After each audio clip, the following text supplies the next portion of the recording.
जय श्री बृहस्पति देवाय नमः। आज बृहस्पतिवार के दिन हम सुनेंगे बृहस्पतिवार व्रत कथा और बृहस्पति देव की आरती। भारतवर्ष में एक प्रतापी और दानी राजा राज्य करता था। वह नित्य गरीबों और ब्राह्मणों की सहायता करता था, लेकिन यह बात उसकी रानी को अच्छी नहीं लगती थी। वह न ही गरीबों को दान देती, न ही भगवान का पूजन करती थी और राजा को भी दान देने से मना किया करती थी। एक दिन राजा शिकार खेलने वन को गए हुए थे, तो रानी महल में अकेली थी। उसी समय बृहस्पति देव साधु वेश में राजा के महल में भिक्षा के लिए गए और भिक्षा मांगने लगे। तब रानी ने साधु महाराज को भिक्षा देने से इनकार कर दिया और कहा, हे साधु महाराज, मैं तो इस दान और पुण्य से तंग आ गई हूँ। मेरा पति सारा धन लुटाता रहता है। मेरी इच्छा है कि हमारा सारा धन नष्ट हो जाए, फिर ना रहेगा बांस और ना बजेगी बांसुरी। साधु महाराज ने कहा, हे देवी, तुम तो बड़ी विचित्र हो। धन और संतान तो सभी चाहते हैं, पुत्र और लक्ष्मी तो पापी के घर भी होने चाहिए। यदि तुम्हारे पास अधिक धन है तो भूखों को भोजन दो, प्यासों के लिए प्याऊ बनवाओ, मुसाफिरों के लिए धर्मशालाएं खुलवाओ। जो निर्धन अपनी कन्याओं का विवाह नहीं कर सकते हैं, उनकी कन्याओं का विवाह करा दो। और भी ऐसे कई काम हैं जिनके करने से तुम्हारा यश लोक परलोक में फैलेगा। परंतु रानी पर साधु के उपदेश का कोई भी प्रभाव नहीं पड़ा। वह बोली, महाराज, आप मुझे कुछ न समझाएं। मैं ऐसा धन नहीं चाहती जो हर जगह बांटती फिरूं। साधु ने उत्तर दिया कि यदि तुम्हारी ऐसी इच्छा है तो ऐसा ही होगा। तुम ऐसा करना कि बृहस्पतिवार को अपने घर को गोबर से लीपना, पीली मिट्टी से अपना सिर धोना, भट्टी चढ़ाकर कपड़े धोना। ऐसा करने से तुम्हारा सारा धन नष्ट हो जाएगा। इतना कहकर साधु महाराज वहां से आलोप हो गए। साधु के कहे अनुसार रानी को केवल 3 बृहस्पतिवार ही बीते थे कि उसकी समस्त धन संपत्ति नष्ट हो गई और भोजन के लिए राजा का पूरा परिवार तरसने लगा। तब एक दिन राजा ने रानी से बोला कि हे रानी, तुम यहीं पर रहो, मैं दूसरे देश को जाता हूँ, क्योंकि यहाँ पर सभी लोग मुझे जानते हैं। इसीलिए मैं कोई ऐसा छोटा कार्य भी नहीं कर सकता। ऐसा कहकर राजा परदेश को चला गया। वहां वह जंगल से लकड़ी काट कर लाता और शहर में बेचता। इस तरह वह अपना जीवन व्यतीत करने लगा। इधर राजा के परदेश जाते ही रानी और दासी दुखी रहने लगी। एक बार जब रानी और दासी को 7 दिन तक बिना भोजन के रहना पड़ा, तो रानी ने अपनी दासी से कहा कि हे दासी, पास के ही नगर में मेरी बहन रहती है। वह बड़ी धनवान है। तू उसके पास जा और कुछ ले आ, ताकि थोड़ी बहुत हमारी गुजर बसर हो जाए। दासी रानी की बात सुनकर बहन के पास चली गई। उस दिन गुरुवार था और रानी की बहन उस समय बृहस्पतिवार व्रत की कथा सुन रही थी। दासी ने रानी की बहन को अपनी रानी का संदेश दिया, लेकिन रानी की बड़ी बहन ने कोई उत्तर नहीं दिया। जब दासी को रानी की बहन से कोई उत्तर नहीं मिला, तो वह बहुत दुखी हुई और उसे क्रोध भी आया। दासी ने वापस आकर रानी को सारी बात बता दी। रानी ने सारी बात सुनकर अपने भाग्य को कोसा। उधर रानी की बहन ने सोचा कि मेरी बहन की दासी आई थी, परंतु मैं उससे नहीं बोली। इससे वह बहुत दुखी हुई होगी। कथा सुनकर और पूजन समाप्त करके वह अपनी बहन के घर आई और कहने लगी, हे बहन, मैं बृहस्पतिवार का व्रत कर रही थी जब तुम्हारी दासी मेरे घर आई थी।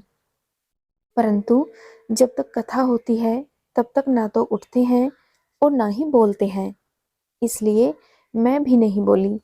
कहो, तुमने दासी क्यों भेजी थी? तब रानी बोली कि बहन, तुमसे क्या छुपाऊं, हमारे घर में खाने तक को अनाज नहीं था। ऐसा कहते कहते रानी की आंखें भर आई। उसने दासी समेत पिछले 7 दिनों से भूखे रहने तक की बात अपनी बहन को विस्तार पूर्वक सुना दी। रानी की बहन बोली कि देखो बहन, भगवान बृहस्पति देव सबकी मनोकामना पूर्ण करते हैं। देखो, शायद तुम्हारे घर में कुछ अनाज रखा हो।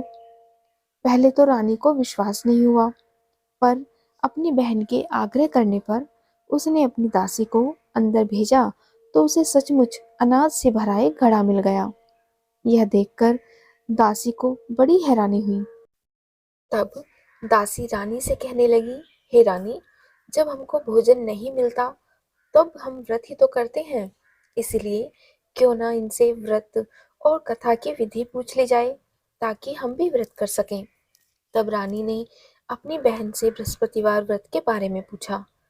उसकी बहन ने बताया कि बृहस्पतिवार के व्रत में चने की दाल और मुनक्के से विष्णु भगवान की केले की जड़ में पूजन करें तथा दीपक जलाएं, व्रत की कथा सुने और पीला भोजन करें। इससे बृहस्पति देवता प्रसन्न होते हैं। व्रत और पूजन विधि बताकर रानी की बहन अपने घर को लौट गई। 7 दिन के बाद जब गुरुवार आया तो रानी और दासी ने व्रत रखा और घुड़साल में जाकर चना और गुड़ लेकर आए। फिर उससे केले की जड़ तथा विष्णु भगवान का पूजन किया। अब पीला भोजन कहाँ से आए, इस बात को लेकर दोनों बहुत दुखी थीं।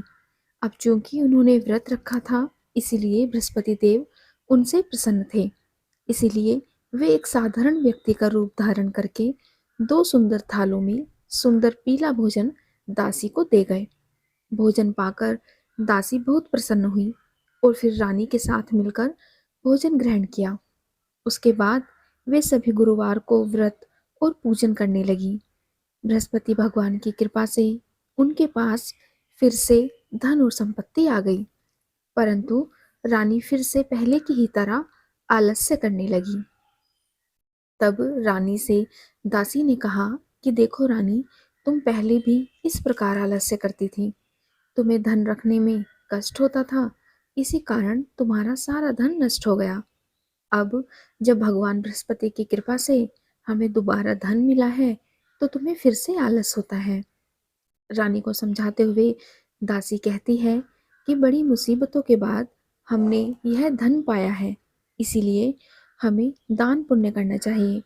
हमें भूखे मनुष्यों को भोजन कराना चाहिए और धन को शुभ कार्यों में खर्च करना चाहिए, जिससे तुम्हारे कुल का यश बढ़ेगा और स्वर्ग की प्राप्ति होगी और तुम्हारे पितृ प्रसन्न होंगे।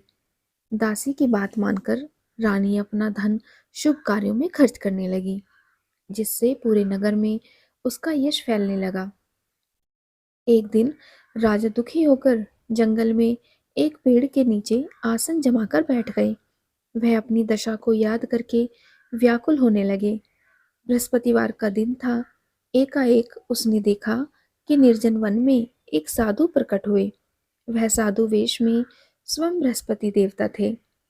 लक्कड़हारे के सामने आकर बोले कि हे लक्कड़हारे, इस सुनसान जंगल में तू चिंता मग्न क्यों बैठा है। लक्कड़हारे ने दोनों हाथ जोड़कर प्रणाम किया और उत्तर दिया कि महात्मा जी, आप सब कुछ जानते हैं, मैं क्या कहूँ। और इतना कहकर वह रोने लगा और साधु को अपनी सारी आत्मकथा सुनाई। महात्मा जी ने कहा कि तुम्हारी स्त्री ने बृहस्पति के दिन बृहस्पति भगवान का निरादर किया है, जिसके कारण रुष्ट होकर उन्होंने तुम्हारी यह दशा कर दी है। अब तुम चिंता को दूर करके मेरे कहने पर चलो तो तुम्हारे सब कष्ट दूर हो जाएंगे और भगवान पहले से भी अधिक तुम्हें संपत्ति देंगे। तुम बृहस्पति के दिन कथा किया करो। 2 पैसे के चने मुनक्का लाकर उसका प्रसाद बनाओ और शुद्ध जल से लोटे में शक्कर मिलाकर अमृत तैयार करो। कथा के पश्चात अपने सारे परिवार और सुनने वाले प्रेमियों में अमृत व प्रसाद बांटकर खुद भी ग्रहण करो। ऐसा करने से भगवान तुम्हारी सब मनोकामनाएं पूरी करेंगे। साधु के ऐसे वचन सुनकर लकड़हारा बोला कि हे प्रभु, मुझे लकड़ी बेचकर इतना पैसा नहीं मिलता कि जिससे भोजन के उपरांत मैं कुछ बचा सकूं।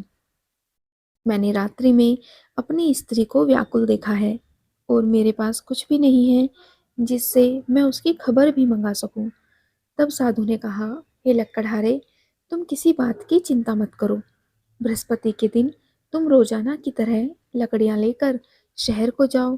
तुमको रोज से दुगना धन प्राप्त होगा, जिससे तुम भली भांति भोजन कर लोगे तथा बृहस्पति देव की पूजा का सामान भी आ जाएगा। इतना कहकर साधु महाराज वहां से अंतर्ध्यान हो गए। धीरे धीरे समय व्यतीत होने पर फिर वही बृहस्पतिवार का दिन आया। लकड़हारा जंगल से लकड़ी काटकर किसी शहर में बेचने गया। उसे उस दिन और दिन से भी अधिक पैसे मिले। राजा ने चना गुड़ आदि लाकर गुरुवार का व्रत किया। उस दिन से उसके सारे कलेश दूर हुए। परंतु जब दोबारा गुरुवार का दिन आया तो बृहस्पतिवार का व्रत करना भूल गया। इस कारण बृहस्पति भगवान उससे नाराज हो गए। उस दिन उस नगर के राजा ने विशाल यज्ञ का आयोजन किया तथा शहर में यह घोषणा करा दी कि कोई भी मनुष्य अपने घर में भोजन ना बनाए और समस्त जनता मेरे यहाँ भोजन करने आए।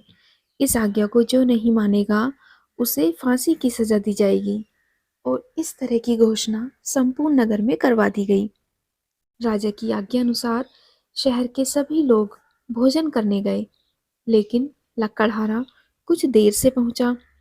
इसलिए राजा उसको अपने साथ घर लिवा लाए और ले जाकर भोजन करा रहे थे तो रानी की दृष्टि उस खूंटी पर पड़ी जिस पर उसका हार लटका हुआ था। वह वहां पर दिखाई नहीं दिया। तब रानी ने निश्चय किया कि मेरा हार इस मनुष्य ने चुरा लिया है और उसी समय सिपाहियों को बुलाकर उसको कारागार में डलवा दिया। जब लक्कड़हारा कारागार में पड़ गया और बहुत दुखी होकर विचार करने लगा कि न जाने कौन से पूर्व जन्म के कर्म से मुझे यह दुख प्राप्त हुआ है, और उसी साधु को याद करने लगा जो कि उसे जंगल में मिला था। उसी समय तत्काल बृहस्पति देव साधु के रूप में प्रकट हुए और उसकी दशा को देखकर कहने लगे कि अरे मूर्ख, तूने बृहस्पति देव की कथा नहीं करी, इसी कारण तुझे यह दुख प्राप्त हुआ है।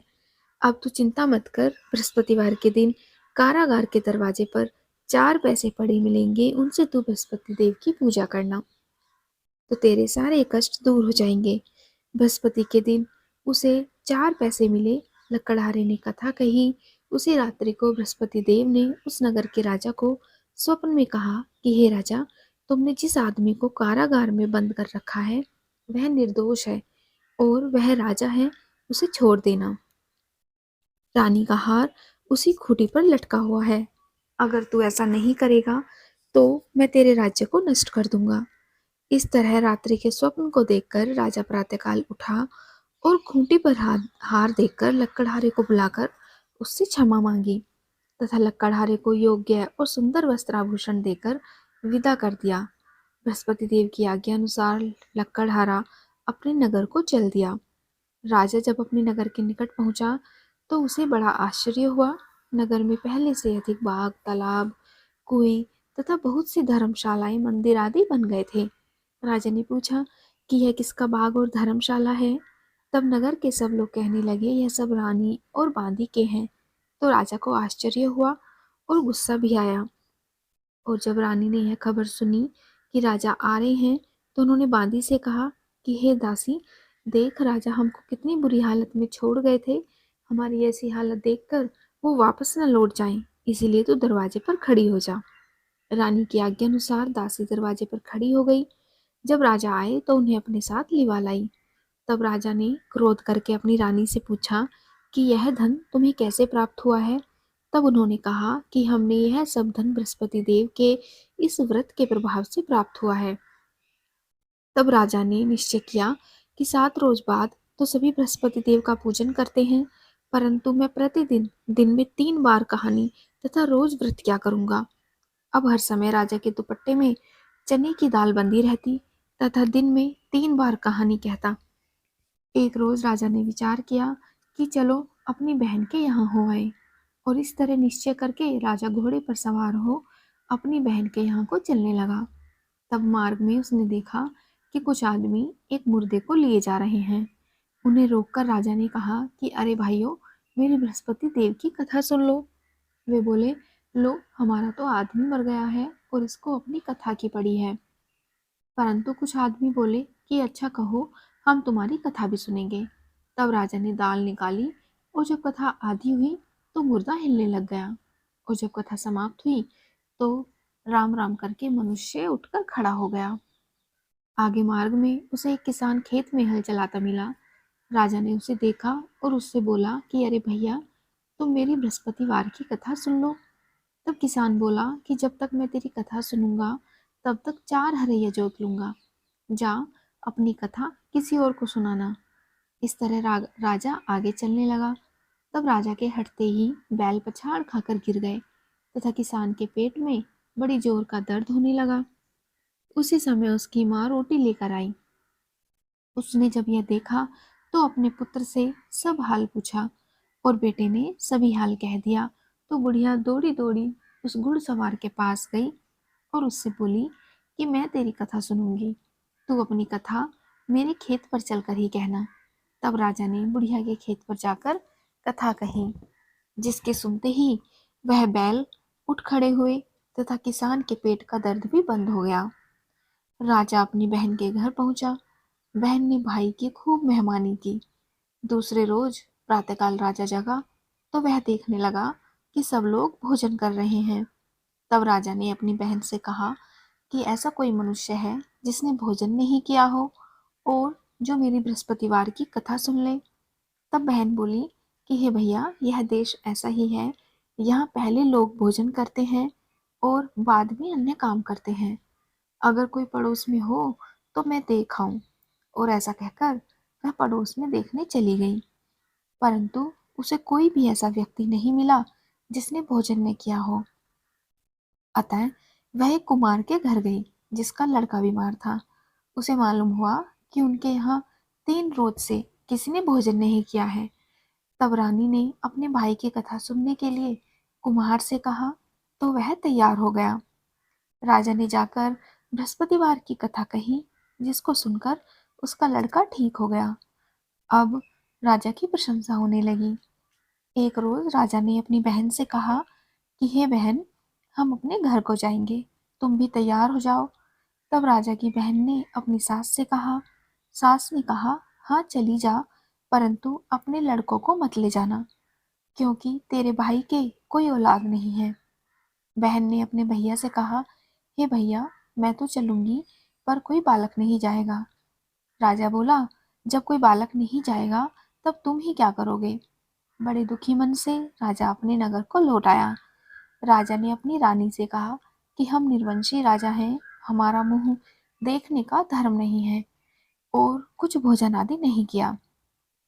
रानी बोली, हे प्रभु, बृहस्पति देव ने हमें सब कुछ दिया है, वह हमें औलाद अवश्य देंगे। उसी रात को बृहस्पति देव ने राजा से स्वप्न में कहा कि हे राजा, उठ, सभी सोच को त्याग दे, तेरी रानी गर्भ से है। राजा को यह सुनकर बहुत खुशी हुई और 9वें महीने में उसके यहाँ एक सुंदर पुत्र पैदा हुआ। तब राजा बोला कि हे रानी, स्त्री बिना भोजन के रह सकती है, पर बिना कहे नहीं रह सकती। जब मेरी बहन आए तब तुम उससे कुछ मत कहना। रानी ने सुनकर हाँ कर दिया। जब राजा की बहन ने यह शुभ समाचार सुना तो वह बहुत खुश हुई तथा बधाई लेकर अपने भाई के यहाँ आई। तभी रानी ने कहा कि घोड़ा चढ़कर तो नहीं आई, गधा चढ़ी आई। रानी की बहन बोली कि भाभी, मैं इस प्रकार ना कहती तो तुम्हें औलाद कैसे मिलती। बृहस्पति देव ऐसे ही हैं, जैसे जिसके मन में कामनाएं हैं सभी को पूर्ण करते हैं। जो सद्भावना पूर्वक बृहस्पतिवार का व्रत करता है एवं कथा पढ़ता है अथवा सुनता है या फिर दूसरों को सुनाता है, बृहस्पति देव उसकी सभी मनोकामनाएं पूर्ण करते हैं। भगवान बृहस्पति देव उसकी सदैव रक्षा करते हैं। संसार में जो सद्भावना से भगवान जी का पूजन और व्रत सच्चे हृदय से करते हैं तो उनकी सभी मनोकामनाएं पूर्ण होती हैं। जैसी सच्ची भावना से रानी और राजा ने उनकी कथा का गुणगान किया तो उनकी सभी इच्छाएं बृहस्पति देव जी ने पूर्ण की थी। इसीलिए पूर्ण कथा सुनने के बाद प्रसाद लेकर जाना चाहिए और हृदय से उनका मनन करते हुए जयकारा बोलना चाहिए। बोलो बृहस्पति देव की जय, भगवान विष्णु की जय। अब सुनते हैं बृहस्पति देव की आरती। जय बृहस्पति देवा, ओम जय बृहस्पति देवा, छिन छिन भोग लगाऊं, कदली फल मेवा। ओम जय बृहस्पति देवा। तुम पूर्ण परमात्मा, तुम अंतर्यामी, जगत पिता जगदीश्वर, तुम सबके स्वामी। ओम जय बृहस्पति देवा। चरणामृत निज निर्मल, सब पातक हरता, सकल मनोरथ दायक, कृपा करो भरता। ओम जय बृहस्पति देवा। तन मन धन अर्पण कर, जो जन शरण पड़े, प्रभु प्रकट तब हो कर, आकर द्वार खड़े। ओम जय बृहस्पति देवा। दीन दयाल दयानिधि, भगतन हितकारी, पाप दोष सब हरता, भव बंधन हारी। ओम जय बृहस्पति देवा। सकल मनोरथ दायक, सब संशय हारो,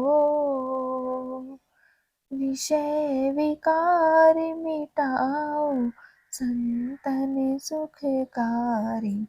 ओम जय बृहस्पति देवा। जो कोई आरती तेरी प्रेम सहित गावे, ज्येष्ठानंद आनंद कर, ज्येष्ठानंद आनंद कर, निश्चय फल पावे। ओम जय बृहस्पति देवा। ओम जय बृहस्पति देवा। स्वामी जय बृहस्पति देवा। छिन छिन भोग लगाऊं, कदली फल मेवा। ओम जय बृहस्पति देवा। सब बोलो विष्णु भगवान की जय। बोलो बृहस्पति भगवान की जय।